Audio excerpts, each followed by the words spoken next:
This is CLNS Radio, the home of Internet Sports Talk Radio.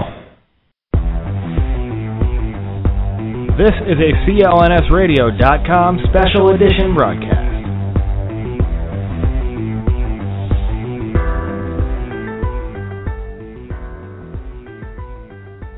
Hey, this is Champ Oguchi from the Maine Red Claws, and you're listening to CLNS Radio.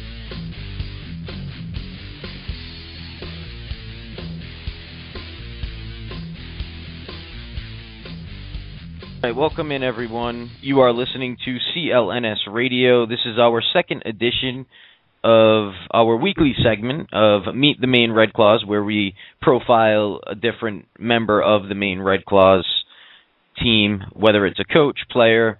My name is Chris McCarthy, and this week it is my pleasure to introduce the Maine Red Claws shooting guard / small forward, and his name happens to be Champ Oguchi. Welcome to CLNS Radio, Champ. How are you? I'm doing all right, Chris. Thank you very much. Great. Thank you for having me. Anytime. I've actually followed your career for quite a while, and I think it's only fitting because you're actually, you're technically a veteran. Even though you're a young guy, 26 years old, I believe, you're a veteran of, Maine. I think it's your second stint. So I think it's time for, some of the Red Claw fans to finally get to know you a little bit personal, out there. Now, right. I do see that your Twitter handle is at Champ Oguchi. Yes, at Champ Oguchi. Excellent. Perfect. Mm-hmm. So I'm just going to get right into it, and you can follow Champ. He actually tweets some cool stuff.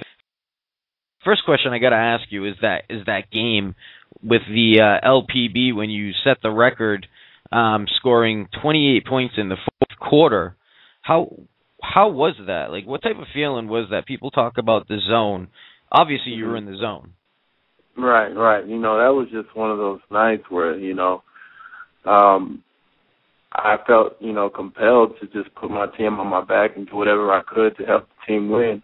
And it just so happened that, it was the way that I could help my team win was scoring the basketball, because we were kind of in a drought all throughout the whole game. So, I was in the zone. My teammates did a great job of getting me the ball, and it's just one of those special nights, and it's one of those games that I'll never forget. Absolutely, yeah. Yes, I was actually watching it. It's amazing. I mean, you're on fire. You ended up with 43 points, and of course, like you said, it was a come-from-behind win, and you had 28 in the fourth quarter, which is insane. But that's going to lead me to my next question, and that basically is, what would you say your biggest difference is, I guess, from college to the transition to the NBA, and then the international game? How does that translate as well? Because you've obviously played all over. Right. I mean, college is very different.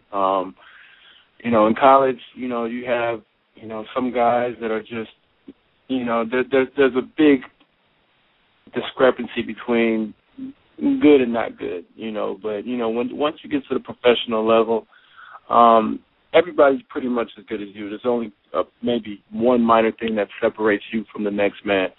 And, once, you get at that level, it's tough to, to stand out, or, and most of the times you just have to find your niche, something that you do well, something that you can hang your hat on every night. I think that's one thing that, I try to do is just try to find my niche, wherever I'm at, to find something that, maybe somebody else doesn't do as well. So I think that's the biggest difference. Excellent stuff, and that actually is a great intro to my next question I have, and that is, how would you describe your game, as a whole, and what would you say that your biggest strength is, and something that you work on during practice, with the Maine Red Claws, something that you're trying to improve on? Me personally, I think my biggest strength is, my ability to shoot the basketball, the ability to stretch the defense. I think, nowadays more than ever, it's, the game is transitioning to a more open style, space the floor type game, and shooters are very, very much needed in that style. And that's where I come in and I try to space the floor and give drivers and my point guards outlets to be able to pass and make shots and knock shots down. So, and as far as something that I try to work on daily is being able to be one of those creators and get my guys open and drive and be able to have guys be the recipients of my passes and just being able to get other guys involved and not being the guy that's shooting the balls all the time. Absolutely. And then I ask everybody this, Champ, and I do appreciate your time very much. I'm actually personally a big fan of yours myself. I've been following you for quite a while. I mean, before I even get to that question, first, I noticed that, in 2006 you were on the FIBA National World Championships, and you were playing for your country, Nigeria, and you were one of the youngest players at that time. So you have a world of experience, and then obviously in 2012, this past Olympics, you had a chance to play in the Olympics. So you're an Olympian. And how would you describe the differences between when you were, in 2006, when you were one of the youngest, and then to 2012 when you were, did it help prepare you? Or what type of experience was that in general for you, Champ? It was awesome. Both experiences were great. I was 19 at the time when I went to the World Championships. So, I was pretty much being taught by a lot of older players and, guys with a lot of experience. And I didn't quite understand what I would eventually know now, just how the game is played, how the international game is played, and, just a lot of things that you don't know as a young player. And I was able to learn that young when I was 19, playing behind guys like Ime Udoka, who played for the San Antonio Spurs, Gabe Muneki, who was a standout player at the University of Texas. And these guys really taught me a lot. And, moving forward and, when I was now 26 and able to, compete in the Olympics and, a similar style of, in a similar tournament, it was something that, I learned back in the day, and now I apply the things I learned to be able to be successful in the Olympics. So, it was great, great learning experience, and, it's all about maturation, and I think that helped me a lot. Absolutely. Excellent stuff, and that's a great achievement alone by itself. And my next question actually is, you spoke of the international game. Now, what game do you feel more comfortable in? Obviously you playing mostly in America, but realistically it is two separate games, for people that follow the sport. Now, what game do you think you feel more comfortable playing, the international style, or would you prefer the American NBA type of style? I think both styles have their pros and cons. Me personally, I don't mind either one. A shooter's a shooter. Maybe I would say the NBA game, because the line's a little bit farther, which gives defenders a little bit harder time closing out. In the event that that I do catch the ball, so that allows me to get by my defender a little bit easier. Internationally, they don't have the 3-second defensive rule, so that makes it a little tougher when I do get by that defender to finish at the rim, because you have guys 6'11", 7-foot guys that are just standing in there waiting for me to come in there and challenge them. So, both styles have the pros and cons. Me, it doesn't. I don't mind either one as a player. I'm actually curious. This year, the Red Claws are off, to an 8-4 start. You're coming off a great game where you scored, I believe, 16 points. You had a phenomenal game. And how would you, first question, I guess, two-part question, how far do you think the Red Claws can go this season, and what do you think, in your opinion, so far this season is different from the last time that you were with the Red Claws? I think the Red Claws I think we can be very, very good this season. We have a lot of talent. You know, most teams are deep, but, you know, very few teams are deep with talent. I mean, if you even just look at our roster, we have, you know, two guys get called up in Sheldon Mack and Chris Joseph, and, you know, it's like we don't miss a beat. And, you know, I think we can be very, very dangerous if we, you know, just play the right way and you know, play together as a team. Absolutely. And, Champ, I have to ask you, you know, I was doing some research, and I read, you know, a lot of things float around out there, and Champ is short for Chamberlain, I believe. And right. I read somewhere that you were actually named after Wilt Chamberlain, but I don't believe that's actually true. It's not true. I was actually named after a British naval. His name is Naval Chamberlain. There's a story behind that, but we won't go into that. But yeah, Wilt Chamberlain. I would have loved to be named after Wilt Chamberlain, given my profession, but. You know. Well, that's we cleared that up for everyone. So, and Champ is a great name. Obviously, I'd love to have the name myself. But you know, my next question is. You can call yourself Champ. Anybody can call themselves Champ. So. I know, but you really are Champ. That's the thing. But my next question, I guess, would be realistically, you know, do you feel that you're able to flourish, you know, with a Mike Taylor coached type of offense with the Red Claws? Yeah, I believe so. I think, you know, it's all about opportunity. And, you know, Mike Taylor has a great system put in. You know, he's established a great foundation. And, you know, me as a player personally, I enjoy playing for him. He's a very positive coach, and we, as players, really enjoy that, and we really, you know, look up to that.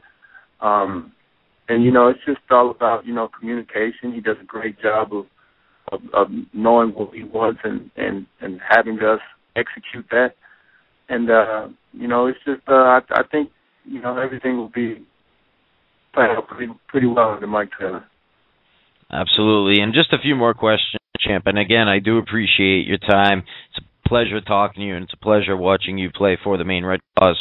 I can't wait, you know, hopefully I get to see you, you know, in the NBA. But what type, and that leads me to the next question, you know, what type of advantages are there playing for an organization such as the Maine Red Claws now that they are in sole affiliation with the Boston Celtics? Have you noticed any changes that you may have an advantage with, as opposed to other players that play for other teams?